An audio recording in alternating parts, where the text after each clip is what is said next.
వీరిని క్రీస్తు మనసుని కలిగి మనం కనీసం తిట్టులోనే మనం ఇంకా కొట్టలేదు. మనం మాట కొందరే పాపం కొట్టలేక కోపం మాట అంటే కోసుకుపోయిందండి. మాట కోసుకుపోతాం కాదు. యుద్ధరంగంలో బళ్ళు కోటైనా మరించుకున్నారు కానీ ఈశలు కార్యకర్తలు సహించలేకపోయినా పొమ్మేరి మోసే గారు చెప్పినట్లుగా బాధ కలిగిస్తాయి. మాట బాధ కలిగిస్తాయి లేదా? మాటలు బాధ కలిగిస్తాయి లేదా? ఇప్పుడు ఖండించి గద్దించి బుద్ధి చెప్పేలాగా గట్టిగా బోధించారు. ఈయన మనకు వచ్చి ఆలోచన ఎలా గద్దించి అక్కడేంటి యేసు రక్త సంబంధం అని చెప్పారు. మొదటే చెప్పారు, మన రక్త సంబంధం పాడైపోకూడదు. మనమందరం ఐక్యమించి ఆనందంగా ఉండాలి, సంతోషంగా ఉండాలంటే నువ్వు కలిగిన మనసు నీకు తెలియజేయాలి. అంతే. యుద్ధరంగంలో బళ్ళు పోటైనా భరించుకున్నాను కానీ యేసును కారు సాగించుకోలేదు. అలా చూడండి, దయచేసి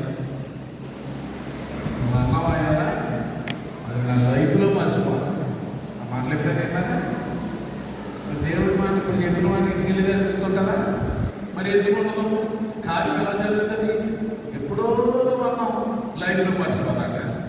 మరి మాట గాయం అవుతుందా లేదా? దేవుడికి అవుతుంది కదా గాయం. దేవుడికి కనపరచండి, ప్రేమ చూపించండి. ఇక్కడ ఈ యొక్క అధ్యాయంలో ఉన్నదంతా కూడా ఏంటంటే ప్రేమ గురించి మనము చదువుతూ ఉన్నాం. అంతేకాదు నా ప్రియమైన దేవుడిరా 45 వచ్చింది. ఆయన చెడ్డవారి మీదను మంచివారి మీదను సూర్యుడు ఉదయింపజేసి నీతిమంతుల మీదను అనీతిమంతుల మీదను వర్షం కురిపించుతున్నాడు. మీరు మిమ్మల్ని ప్రేమించిన వారిని ప్రేమించిన ఎడల మీకేమి ఫలములు కలుగును? శంకరులు ఆగును చేయుదురు కదా. మీ సహోదరులకు మాత్రమే మీరు వందనములు చేసిన ఎడల మీకు ఎక్కువ చేసినదేముంది? అన్ని జనులు కూడా అలాగే చేయుదురు కదా. మీ పరలోకమందున్న మీ తండ్రి పరిపూర్ణుడు కనుక. సగం సగం భక్తి వద్దు బాబు అని పాట పడుతుంది. నేను పాడలేదు. ఎత్తుకుని మిమ్మల్ని ఇబ్బంది పెట్టి నేను ఇబ్బంది పడుతుంది. కానీ సగం భక్తి వద్దు మనకి. సగం ఉంటే ఏమైపోద్దంటే అది గమనించారు. అమ్మ సార్ కదా ఇప్పుడు రిజర్వ్లోకి వచ్చింది బండి. రిజర్వ్లో వస్తే ఎవరు వెళ్ళిపోతలేదు. అంచనా మనకు తెలుసు 100 కిలోమీటర్లు వెళ్ళిపోతుంది. పర్లేదురా రిజర్వ్లో ఉంటే పర్లేదురా అనేసాను. రిజర్వ్లో అవుతుందంటే ఏంటంటే హెచ్చరిక. పెట్రోల్ కొట్టించుకో, నేను రిజర్వ్లో పడిపోయినా చెప్తుంది బండి. ఆడుకుంటే నేను సగంలో ఆయన ఏం చేశాడు, గిట్టుకుంటే అతను బండి మీద వెళ్ళినప్పుడు 50 బండి గిట్టుకుంటే 50. పరిశుద్ధాత్మ దేవుడిని కలిగి ఉంటే సంతోషమా? పరిశుద్ధాత్మను పోగొట్టుకుంటే సంతోషం. ప్రేమ కలిగి ఉంటే అందరితో ప్రైజులు వందనాలు ప్రైజులు చెప్పుకుంటే మంచిదండి. ఇతర బాగుంటే మంచిది. ఏది మంచిది? మనల్ని దూషించి హింసించి మనలందరూ నానా మాటలు చెడ్డ మాటలు పలికినప్పుడు నువ్వు ధన్యుడు అని చెప్పండి. ఏమో అన్నడలేదు. అలా దూషించినప్పుడు మన ముఖం ఎలా అయిపోతుంది తెలుసా? వాడిపోయి తోటగా కట్టలాగా తయారై ఒక వికారంగా పెట్టి మనకు వెళ్ళిపోతాం. సంతోషం వస్తుందప్పుడు ఎవరైనా దూషించేటప్పుడు మనకు సంతోషం వస్తుందా? ఎలా వస్తుందండి? అని మాట్లాడుతుంటే యేసు ప్రభుని ఏమనలేదా? ఎవరు ఆయన్ని ఎవరు దూషించలేదా? పరిహాసం ఆడలేదా? కొట్టలేదా? అవమానాలు నిందలు భరించుకోలేదా? మరి ఆ మనసు నేను కలిగి ఉన్నాడంటే నువ్వు కూడా అలా ఉండాలని కదా. పరిపూర్ణం మీ ప్రేమను పరిపూర్ణం చేయదని చెప్పాడు.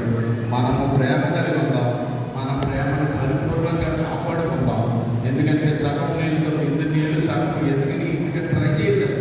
సగం నీళ్ళు ఎత్తుకుని నడవండి. సగం అది ఊపిపోతాం. మనం ఊపేది మనం నిన్నగా నడవలేము. కారణం ఏంటంటే సగం జీవితం, సగం విశ్వాసం, సగం భక్తి మనం అలాగే రాసింది. స్థిరమైన సంగ కూర్చొని నమ్మకం పోగొట్టుకుంటుంది. అవిశ్వాసంలోకి నడిపిస్తూ ఉంటుంది. భక్తిలో ఓడిపోతాం కనుక అలా ఉండక మన విశ్వాసం కలిగి వారిపై ఉందాం. మనం మొదట మనం దేవుడిని నమ్ముకుందాం, ప్రేమ కలిగి ఉందాం, ప్రేమలో నిలుచుందాం, పరిపూర్ణమై ఉందాం, పరలోక రాజ్యాన్ని సంపాదించుకుందాం. అలా చేయటం పరిశుద్ధాత్మ దేవుడు మన సంఘానికి, మనకును, మన కుటుంబాలకి, ప్రతి ఒక్కరికి, వాక్యమైన ప్రతి ఒక్కరికి అంటే ఆశీర్వాదం బట్టి దేవుని అనుగ్రహించి అంతవరకు గడవని దినాలు అంతవరకు ఆయన బిడ్డలుగా ముందుకు సాగుటకు కృప చూపి నడిపించి కాపాడును కాక. ఆమేన్. లేచి నిలబడి సమస్త జ్ఞానమునకు మించిన దేవుని సమాధానం యేసుక్రీస్తు వల్ల మీ హృదయములకు మీ తలంపులకు కావలయుండును కాక. ఆమేన్. దేవా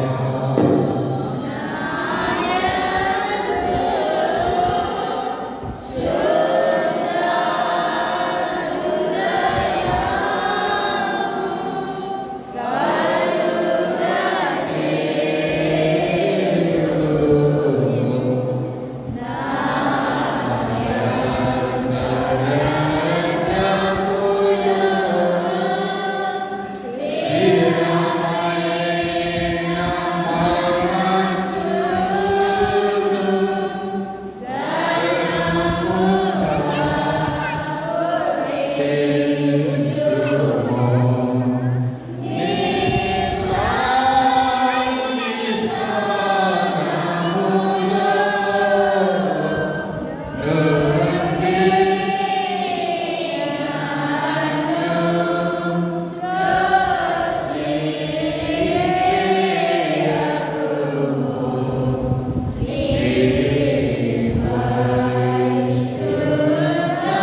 మంచి దిక్కు